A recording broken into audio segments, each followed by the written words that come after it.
What's up, fellow Actitos? Got with me today a very special guest, Fire Acty truck. So I'm going to be doing a full timing belt service, tune-up, cap, rotor, seal, plugs, wires, all that fun stuff. I'm even going to take the valve cover off and wrinkle paint it red, because he will be doing the clear engine cover. So that'd be kind of cool with the new wires and all that fun stuff. I thought I would just kind of do a little video. I'm not going to show like every step of the way, but I'll record it and I'll give some tips along the way if you're going to do your timing belt service on your Acty. I've done it so many times that it's a no-brainer, but I see how it could be a little daunting if you're new to the timing belt service world. So yeah, I'm going to go ahead and get everything jacked up, get the truck jacked up, then I put it on the jack stands, and then that way we can put a jack under the engine so we can raise and lower it with the motor mount off and all that fun stuff. So yeah, this will be a cool one. Very nice Acty fire truck, and let's get to it. Yeah, so I thought I would point out some cool little features on this one. Obviously it's got the little revolving beacon light, and made in Osaka Siren Manufacturing Company Limited. That's very cool. Works. You can see the outline of the flower, their fire service like symbol, the cool amber or the yellow fog lights. Just very unique, nice truck. And it's even got a CB in it, which is pretty cool. I mean, the interior is perfect. Very much like my fire van. Everything is just very well taken care of on the fire service vehicles. That's why it's always good to get the fire ones if possible. So yeah.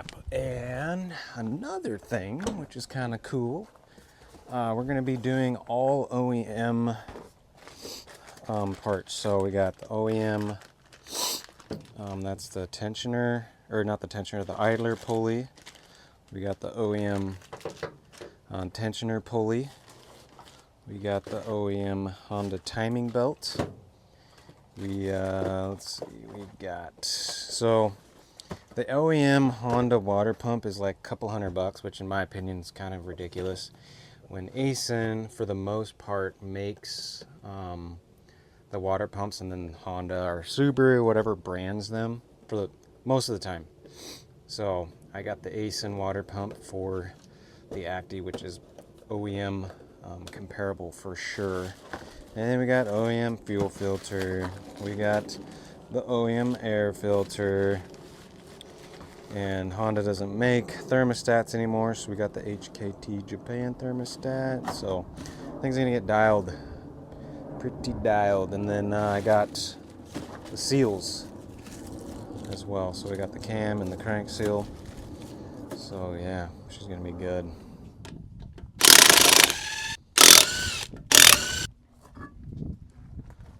Alright, so once you get the wheel off, we got to take the motor mount, that guy off. But we need to make sure that the engine is on a jack first. So I'll put a piece of wood on the jack, lift the engine up, and yeah, and this is a good time to kind of inspect certain things. Oh, there's a huge spider in there. Oh gosh. Oh. Ugh. Look at that dude. Big old daddy long legger. Woo! That dude's all the way from Japan. Where'd he go? He's gonna procreate with our spiders here and make little mixed Japanese spiders. Oh man, oh there he is. That's nasty. What's up, bud? We're gonna call you Spoder. Oh, back to work.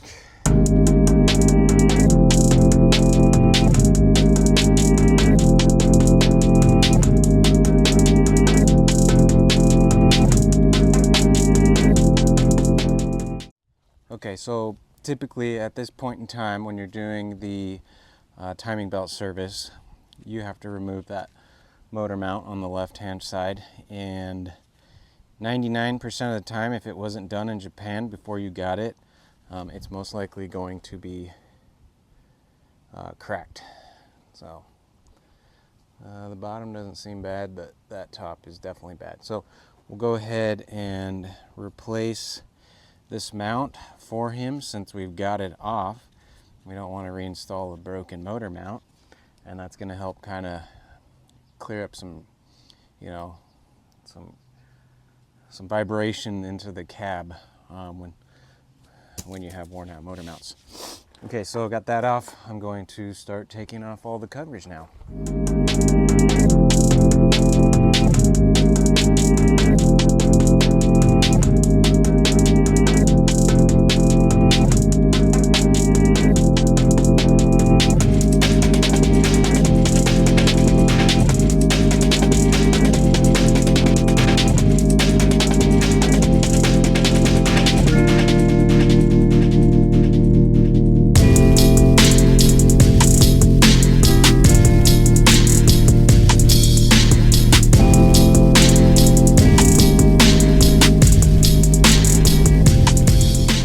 So the trick to getting out this cover, which I've gotten quite used to it now, I just remember the first time it was, you know, very, very frustrating to get that out. Basically what you're going to want to do is you'll take the bolt out of the alternator here. I tighten it up so it doesn't flop, but you want to get that thing so it can move around, and basically you'll take this lobe and push it up over the bracket here, so then it gives it a good angle. You want to drop the motor as far as you can down, carefully, because you have these hoses right here. So you go as far as you can down, you get that tilted up, and then you carefully finagle.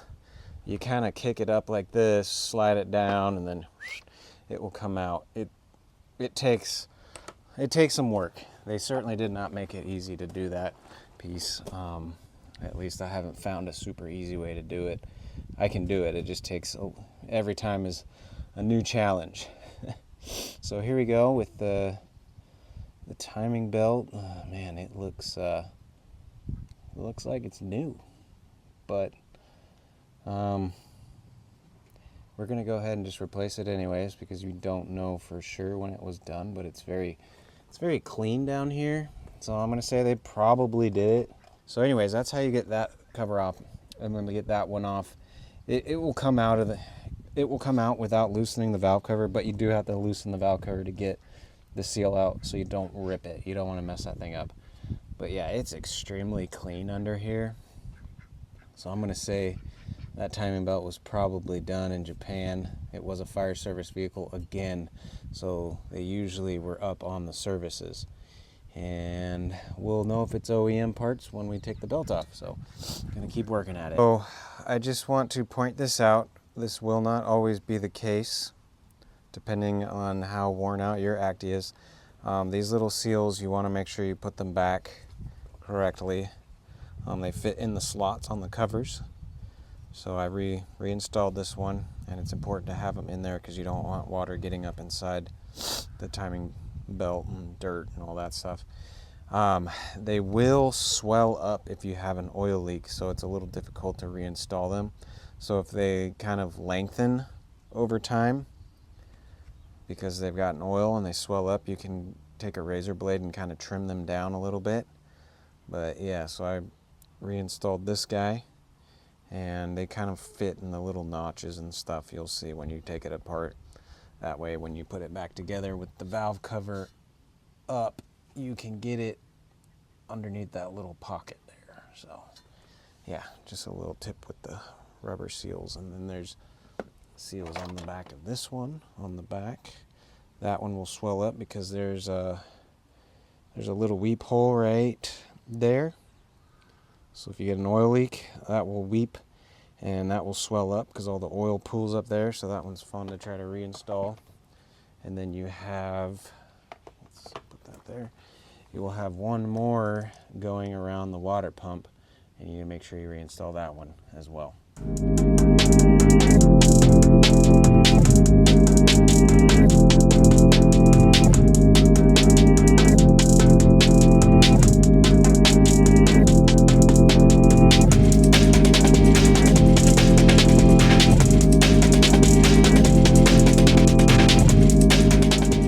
Okay, so we're gonna let this drain for a little bit. We want to make sure we get most of the coolant out of there, and then we'll do the thermostat after. But right now I'm gonna take the crank pulley off, and we'll take the cam gear off, and we'll do the seals. We'll pull the seals out and put new ones in.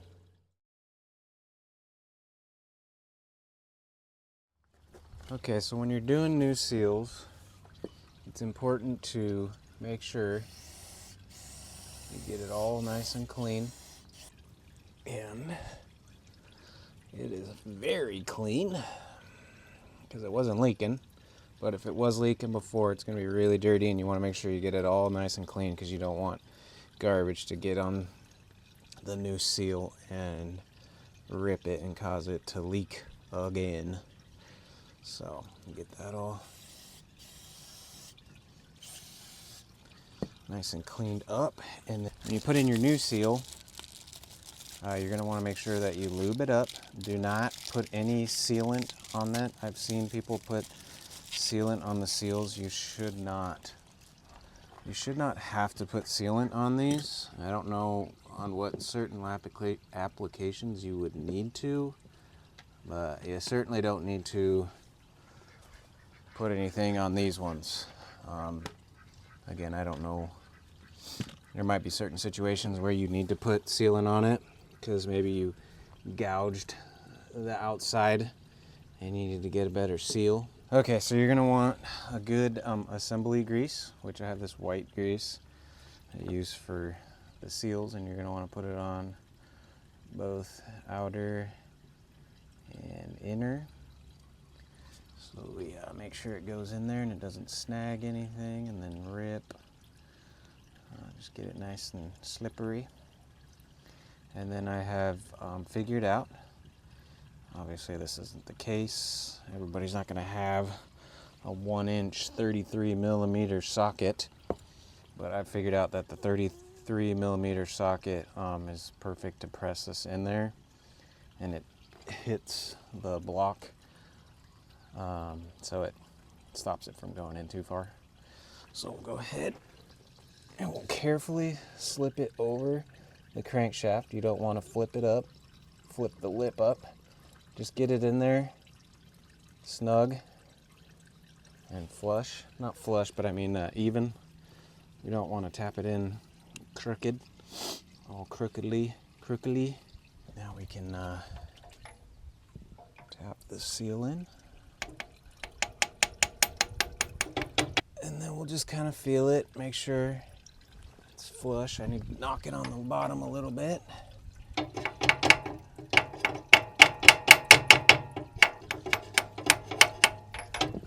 That feels pretty dang good. So we're gonna go ahead and put all the pieces back on, which just make sure that when you put these guys back on, like the guide washers or something that keeps the belt in check, the curved side faces the belt. So just keep that in mind when you put it all back together.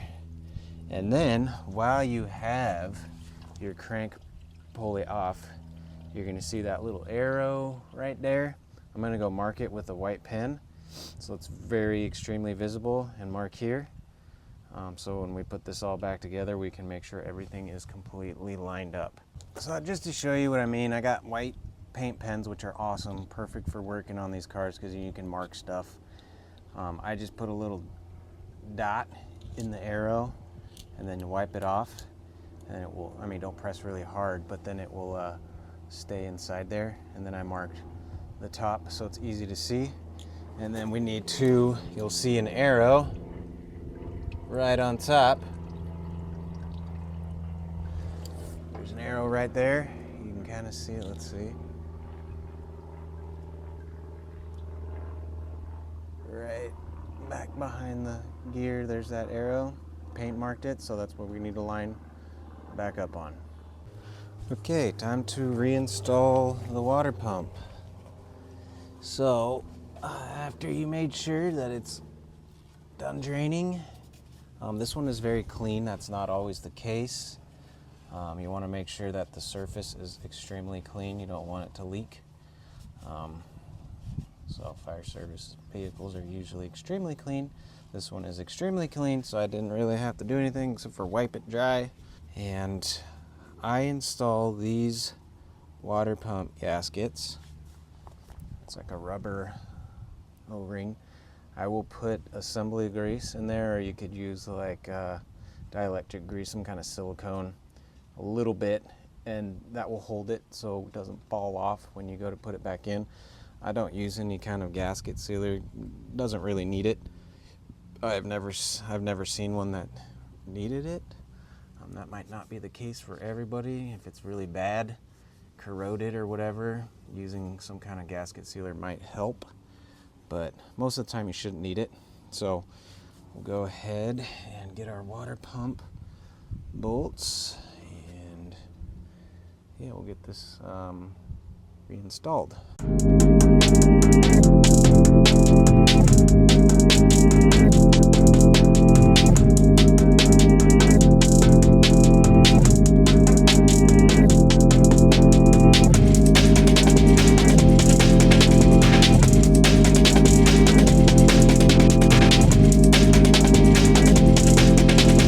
So pressing the cam seal in is a little bit trickier due to the location.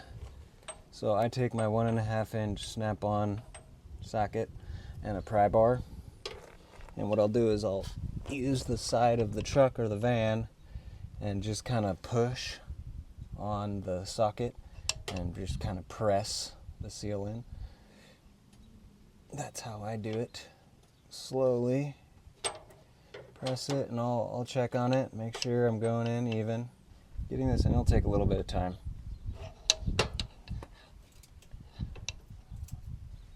But that's how you do it. It's going in there, slowly but surely. Okay, so cam's on. We got it lined up with our arrows. Crank is on, lined up. Our cam is lined up with our marks on the cam. I'll just kind of point these out real quick. So you have that mark right there, which is supposed to line up with the head there, and then down there. And then I realized that you can line up that tooth right above the dot with that threaded hole. So that's a good marker to make sure that it hasn't turned when you put the belt on. You just want to be in line. Man, that's hard. Right there. And oh man, they just did not make the Acty's timer belt friendly. And that mark there. That mark arrow with that arrow. And don't forget, I've done this before, put this back on to the water pump before you put everything on, otherwise you're going to have to take it all apart again.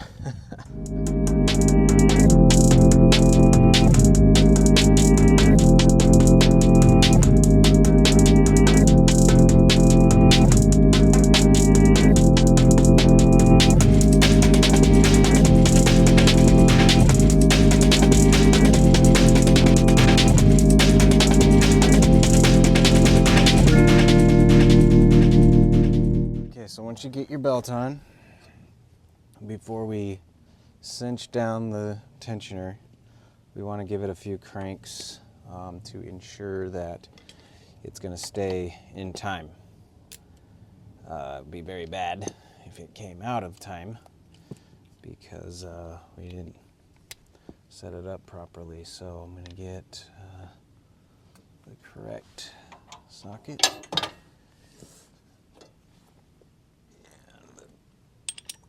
And we're going to give it two cranks, tightening. Okay, so after giving it a couple turns, we're lining back up on that mark. We are lined back up here with the head down here. Can't really see with the timing belt. And there's going to be a little flop in the timing belt. Don't worry about that. We want a little bit of flop. We don't want it to be super tight because it's going to just burn up these bearings. So you'll just kind of want to let this thing fall. You don't want to push on it or anything. Just kind of let it fall and then tighten it where it's at.